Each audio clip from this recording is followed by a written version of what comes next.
The animals we bring into our lives become as close and as vital as the people we let in.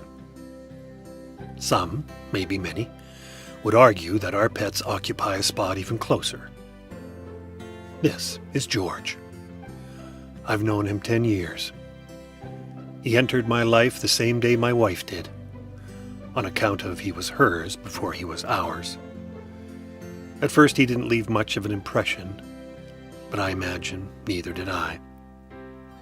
Originally from Nova Scotia, he exuded an air of confidence I wasn't used to. In hindsight, I think he was just being protective of his owner. She had recently endured a broken heart, and George was determined this not happen again. Ever. He definitely did not appreciate the speed at which my courtship progressed. Now, her version of events would definitely be different, as she feels she did all the heavy lifting when it came to who pursued who, but this little story is about George, not my lack of romantic accuracy.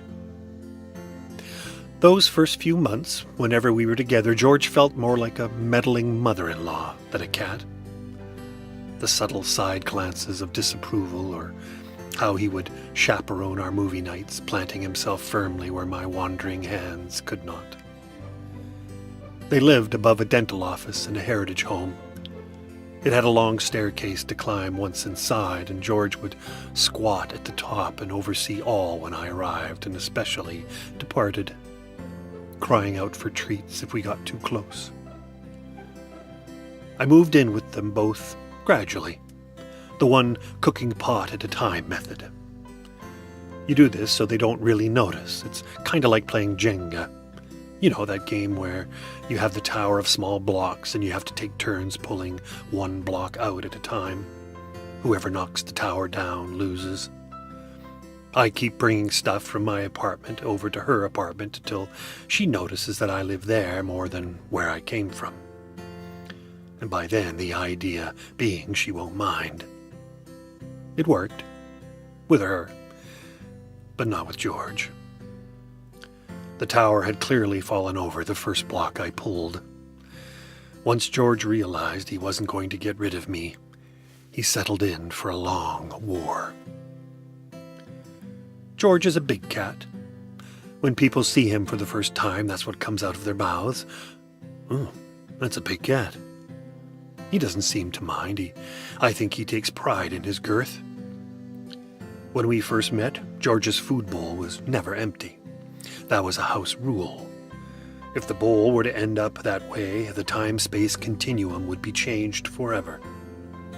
I did not want to mess with time and space. Over time, however, George realized I was an extra pair of hands to keep the bowl full, and so we drew a truce of sorts. It was also very clear that no matter how much his owner loved me, she would always love George that smidgen more. And I was okay with that. They have been through a lot together.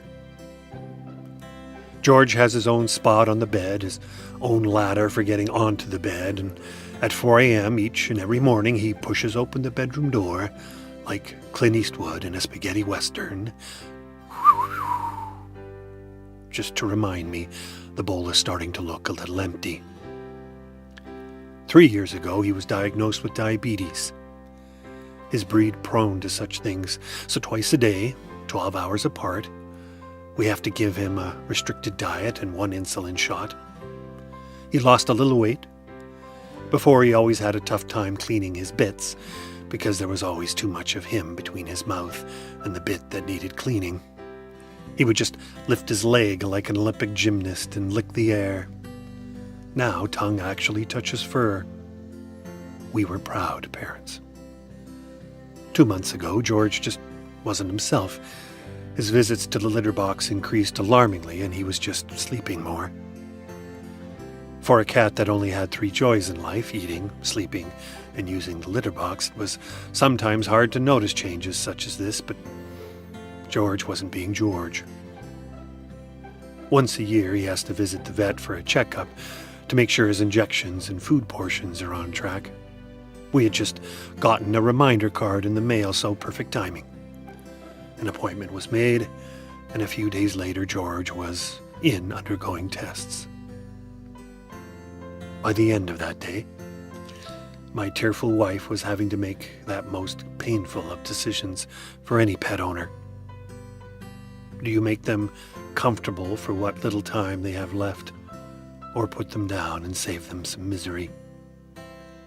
I know she didn't see it that way, as I'm sure it felt a lot more complicated than that. But that is the truth of it.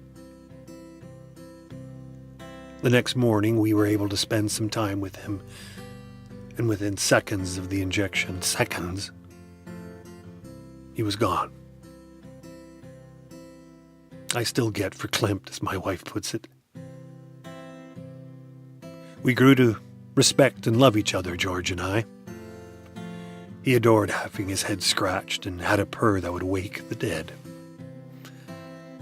You came, you comforted, and our lives are better for it. Here's to you, George.